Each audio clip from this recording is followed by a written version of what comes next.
또 새벽을 맞이하시는 분들도 있으실 것 같은데 오늘 혹시 힘든 육체를 가지시고 억지로라도 일어나서 오신 분들이 계시다면 또 하나님께서 오늘 큰 축복을 또 그런 분들에게 주실 줄로 믿습니다. 오늘 어제는 이제 빌라도의 잘못된 선택으로 예수님이 이제 고난의 길에 본격적으로 오르시게 됩니다. 그래서 브라이도리언이라는 곳은 그 로마 총독의 관절을 말하고 있는데요. 그곳에는 200명에서 한 600명 정도의 로마 정예 군인들이 그곳에 머무르고 있는 부대라고 생각하시면 될 것 같습니다. 그래서 예수님이 그곳에 잡혀오시게 되고 결국 굴욕을 당하게 되죠. 예수님 옷을 벗기고 군인들이 장난을 치는 겁니다. 자색 옷을 입히고, 자색 옷이라는 것은 종교적으로 주교가 입을 수 있는 옷이고 또 정치적으로는 왕이 입을 수 있는 옷인데 그 옷을 입혔다가 또 벗겼다가 채찍으로 때리다가 또 유대인의 왕이여 평안할지어다 라고 조롱 섞인 말로 예의를 가장한 모독인 말로 이제 로마의 장교들이 예수님을 괴롭히는 그 장면들이 나타나게 되죠. 그래서 드디어 희롱을 마친 군인들이 십자가를 지고 골고다로 올라가는, 그러니까 자국민들한테는 너무나 힘든 형벌이었기 때문에 그 십자가 형벌은 우리가 알고 있듯이 로마인을 제외한 이방인들에 향한 아주 힘든 형벌이었습니다. 그래서 고난을 이제 골고다 길을 올라가는 길들 가운데 너무너무 힘들었고 또 수많은 사람들이 그 모습을 보기 위해 이제 예수님 주변으로 몰려들게 됩니다. 채찍에 맞으면서 끌려가고 있고 자주 쓰러집니다. 힘듭니다. 근데 십자가를 지고 가기가 쉽지 않다는 것을 느끼고 주변에서 구경하던 한 흑인 청년에 의해 이제 그 십자가를 억지로 지고 가게 되는 오늘 구레네 사람 시몬이라는 사람을 오늘 본문에서 만나게 됩니다. 억지로라는 표현에 오늘 좀 주목하고 싶습니다. 오늘 우리가 사명을 우리가 흔히 말할 때 그건 우리 십자가야. 그런 집사님이 져야 될 십자가야. 우리는 그런 말들을 자주자주 사용하게 됩니다. 그리고 동료들 중에 나서지 않는 어려움과 수고가 있을 때 내가 담당할 때 그래 이 일은 내가 맡을게. 그래서 그것이 내게 십자가야. 우리는 그렇게 표현하는 대명사가 그 십자가가 되었습니다. 그런데 주님께서는 우리에게 늘 말씀해 주시기를 그 일들, 내가 맡을게, 내가 해야 될 일들, 내가 맡은 사명들을 그렇게 은유적으로 표현하는 대명사로 사용되기보다는 그 일들을 감당할 때 자원하는 마음으로 또 기쁜 마음으로 감당하라고 우리에게 늘 요청하고 계십니다. 그것이 정상적인 일들입니다. 그런데 저희들은 그 십자가가 너무 힘들고 어려운 일들이긴 알기 때문에 우리에게 십자가 그렇게 대명사로 말하게 되는 겁니다. 여러분 선진 국가일수록 자원봉사자의 비율이 높다는 것 여러분 알고 계십니까? 그 말은 뭘 얘기해 주고 있냐면 교회도 마찬가지죠. 교회 일도 모든 일에 자원해서 되게 된다면 그래서 기쁨으로 잘 감당한다면 그 교회는 성숙하고 건강도가 매우 높은 교회입니다. 여러분도 할 수만 있다면 억지로라도 하는 것이 중요하겠지만 할 수만 있다면 언제나 자원함으로 그 주님의 일을 감당하시기를 주님의 이름으로 축복합니다. 오늘 어쩌면 저희들이 이 아침에 억지로 이 아침에 나오셨다면 내일 아침에는 우리가 육체적인 피곤함이 있지만 마음 가운데는 자원함으로 기쁨으로 이 자리를 맞이할 수 있는 여러분 되시기를 주님의 이름으로 축복합니다. 그래서 저희들이 주님의 일을 하다 보게 되면 자원하는 일도 있어요. 근데 때로는 저희들이 주님께서 강권적으로 저희들에게 사명을 맡기실 때도 있답니다. 그럴 때마다 저희들은 마음속에 드는 게 늘 불평하죠. 사실 나는 할 마음이 없었는데 이거 교회에서 나한테 맡겨서 그래. 목사님이 나한테 억지로 맡겨서 그래. 그렇게 하면서 우리는 불평적으로 이야기할 때가 있더라는 겁니다. 내가 목사님이 또 올 한해 장로님이 또 안에 나한테 부탁해서 임명해서 교회에서 임명해서 어쩔 수 없이 나도 하는 거야. 이렇게 얘기할 때는 별로 기분이 그렇게 유쾌하지는 않아요. 저분이 기쁨으로 저희를 아직도 감당하지 않고 있구나. 저분이 억지로 저희들을 하고 계시는구나. 그러면서 마음이 좀 씁쓸해질 때도 있더라는 겁니다. 여러분, 그 일이 내가 지금 변명이 될 수 있겠지만 그 대답은, 그 마음은 하나님 앞에는 지혜로운 대답이 아닐 수 있을 것입니다. 여러분, 주님은 자원하기를 원하시고 기쁨으로 하기를 원하시는데 어찌 저희들이 주님의 일이 어디 그렇게만 될 수 있겠습니다만, 우리가 사도 바울도 보시게 되면 다메섹으로 가서 그가 폭행자고 회방자였던 사울이 하나님이 그를 강권적으로 만나주심으로 그의 인생이 바뀌었어요. 근데 그가 너무너무 헷갈렸어요. 사울아, 사울아, 네가 핍박하는 예수라 라는 들었을 때 사도 바울의 마음 가운데는 헷갈림이 들어왔습니다. 나는 하나님을 위해서 그들을 핍박하고, 하나님을 위해서 내가 열심히고 하나님을 위해서 예수를 죽이고 또 예수의 사람들을 죽이러 가는데 나를 핍박하는 예수라 하는 그런 그분의 기막힌 하나님의 모습으로 자기에게 다가오는 그 예수님의 모습을 봤을 때 사도 바울이 굉장히 번민스러웠다는 겁니다.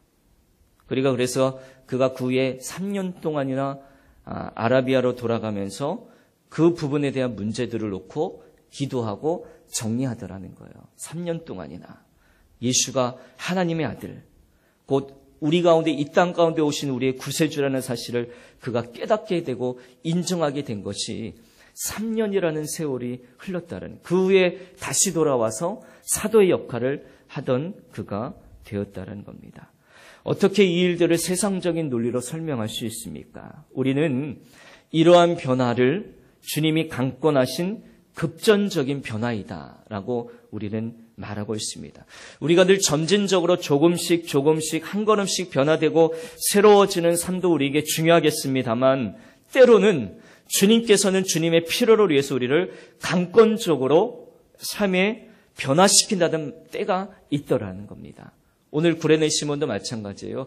억지로 그에게 십자가를 지게 하셨던 하나님의 섭리가 있었기 때문에 내가 너에게 이 일을 맡기기를 원하신다.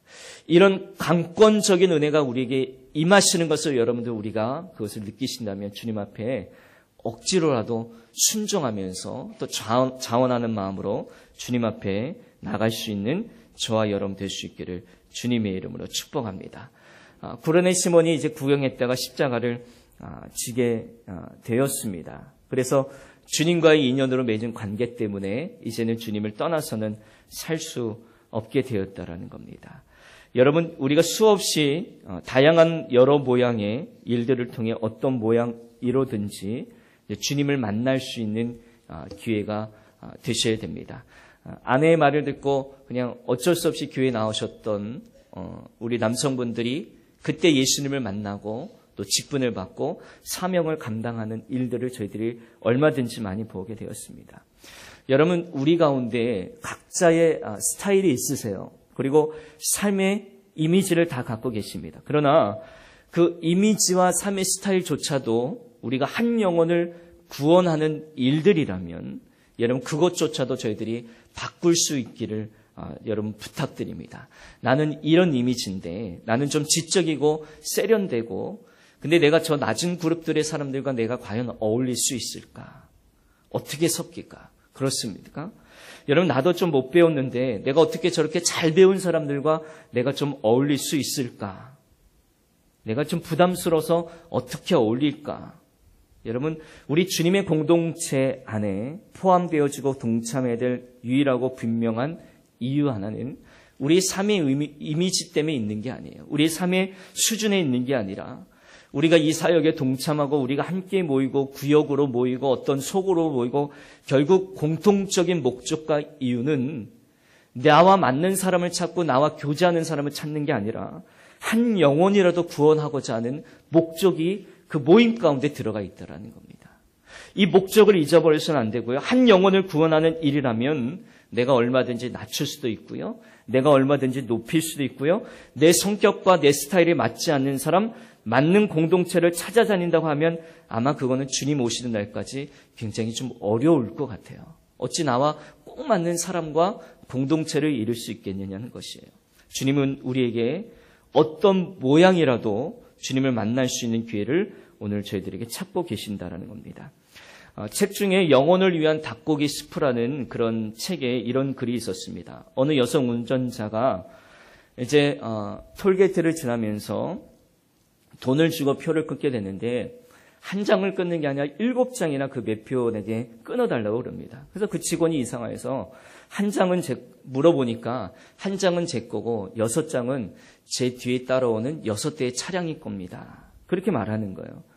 근데 이제 뒤에 따라오는 차량에게 돈을 내려가니까 직원이 말합니다. 저 앞 차량이 당신 거를 대신 끊어줬습니다. 근데 그 사람이 두 번째 차량의 운전자가 깜짝 놀라서 저는 앞차를 잘 모르는데요. 근데 직원이 그럽니다. 저는 그건 잘 모르겠고 그분이 어쨌든 당신의 표를 끊어주니까 그냥 지나가세요. 세 번째 차, 네 번째, 다섯 번째, 일곱 번째 차량까지, 여섯 번째 차량까지 그냥 다 지나가게 되었습니다. 그러니까 6명의 사람들이 기분 좋게 공짜로 톨게이트를 지나가게 되었다라는 겁니다. 근데 이 여성 운전자가 그렇게 일을 한 것은 뭔가 하면 어느 날 자기 친구 집에 놀러 가게 되니까 냉장고에 붙어있는 작은 글을 보게 되었더래요. 근데 그 냉장고에 이런 글이 붙어 있었습니다. 때로는 너의 인생에서 엉뚱한 친절을 베풀어 봐라. 근데 그 글귀가 이 여성 운전자의 마음 가운데 너무나 많이 들어서 내가 아무런 이해관계 없는 사람에게 친절을 한번 베풀어 보겠다. 그들은 정말 엉뚱한 친절을 받게 되었죠. 그래서 그날 하루 그 엉뚱한 친절을 받은 그 운전자들은 기분 좋은 하루가 되었다라는 겁니다.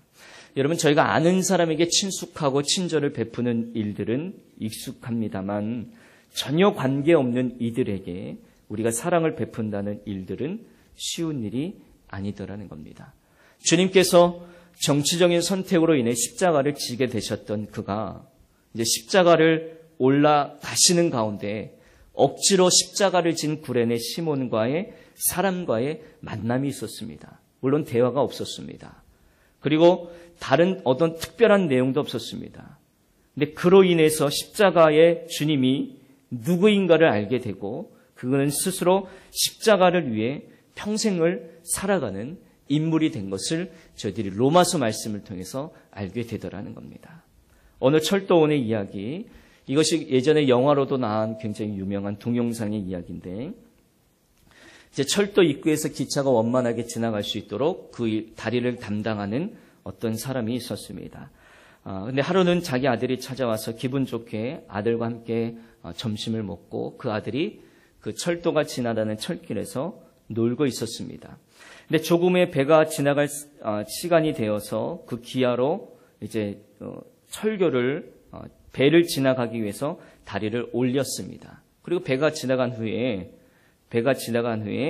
다리를 내려야 되는데 멀리서 기차가 오는 고속으로 오는 소리를 듣고 다리를 위해서 내려야 되는데 주변에 아들을 찾아보니까 아들이 보이지 않는 거예요. 근데 불행하게도 그 아이가 그 다리에서 놀다가 그 기아에 다리가 걸리게 되었더라는 겁니다. 근데 아버지는 짧은 시간에 수많은 생각을 해보게 되었습니다. 기아를 멈추고 아들을 건져낼 건가? 아니면 그 기차, 400명의 승객을 태운 기차를 강으로 추락시킬 것인가? 아들을 구하게 되면 기차가 추락하게 되는 그런 사태에 놓이게 되었거든요. 근데 결국 아버지는 기아를 풀고 올렸던 다리를 내리는 선택을 하게 되었습니다. 기차가 아슬아슬하게 그 철교를 지나가서 400명의 승객의 목숨을 구하고 본인의 아들은 잃게 되는 영화의 한 장면이 있게 됩니다. 아들은 처참히 기아에 끼어서 형체도 알아볼 수 없는 만큼 만신상이가 되었지만 그 아버지가 그 기차가 지나가는 장면을 보았을 때 그 아들을 안고 기차가 지나가는 장면을 보면서 창문 안 속에 있는 승객들의 모습을 바라보게 되었습니다. 복선이죠. 죽었던 아들을 안고 울면서 그 창문 안의 모습을 보게 되니까 그 안의 모습은 너무너무 놀라운 거예요. 사람들이 웃고 떠들고 한편에서는 노래를 부르고 또 잠자는 사람도 있고 한편 식당에서는 칼과 포크를 들고 음식을 먹는 사람이 있고 또 자기 아들 또래의 사람들이 예쁜 옷을 입고 아이스크림을 먹는 어린아이의 모습도 눈에 보이게 되고, 어른이나 아이들이나 아무 일 없이 행복한 모습으로 그 철교를 지나가는 모습을 창밖에서 그 아버지가 철도원이 보게 되었다라는 겁니다. 여러분, 사실 주님께서 십자가를 지실 때 수많은 구경꾼들이 있었습니다. 십자가 주변의 사람들, 어떤 십자가 주변의 사람들은 주님을 외면한 채, 어떤 십자가 주변의 사람들은 그 주님의 고난에 함께 동참하며 아파하는 사람들. 그러나 수많은 사람들은 자기와 아무 상관없는 것처럼, 그 주님의 십자가가 아무 상관없처럼 그냥 웃고 떠들고 마냥 행복해 보였더라는 겁니다. 오늘 괜찮은 구경거리 하나 생겼다. 자기가 유대인이라 왕이라 지칭하는 어느 나사렛 청년 하나가 십자가를 지고 가고 있는 괜찮은 구경거리 하나 생겼다는 그런 모습이 예수님 주변에는 너무너무 많았다라는 겁니다. 십자가를 지시다가 골고다에서 쓰러지고 십자가를 지시다가 채찍을 맞아도 그들에게는 그 모습이 단지 흥미거리였다라는 겁니다. 마치 그 철도원의 아버지가 자기 아들을 희생하고 그 400명의 승객의 목숨을 구했던 것처럼, 그리고 그 기차 안에 있었던 많은 승객의 모습은 그 아들이 죽었는지 안 죽었는지 그 상태도 모른 채, 그 사건이 일어난지도 모른 채 그 승객 안의 모습들은, 기차 안의 모습들은 너무너무 평온하고 다른 세상의 모습이었더라는 겁니다. 여러분, 우리가 생명을 얻게 된 것은 그 아이를 희생시킨 그 아버지 때문에 그 400명의 기차 승객들이 생명을 다시 얻게 되었다는 겁니다. 여러분, 우리는 몰랐지만 그때 억지로 우리에게 사명을 준다고, 그때는 내가 부담스러운 일을 내게 맡긴다고 우리가 짜증내고 화를 내는 일이 있었지만, 나중에 그 십자가를 지시는 주님을 알고 그 십자가의 의미를 알게 되니까 우리가 이제는 지나갈 수 있게 되더라는 겁니다. 여러분, 오늘 이 아침에 저희들에게 주시는 말씀, 주님 그 십자가를 나도 지기를 원합니다. 아마 주님께서는 이런 고백하는 저희들의 모습을 원하시고 계시는 줄로 믿으시길 바랍니다.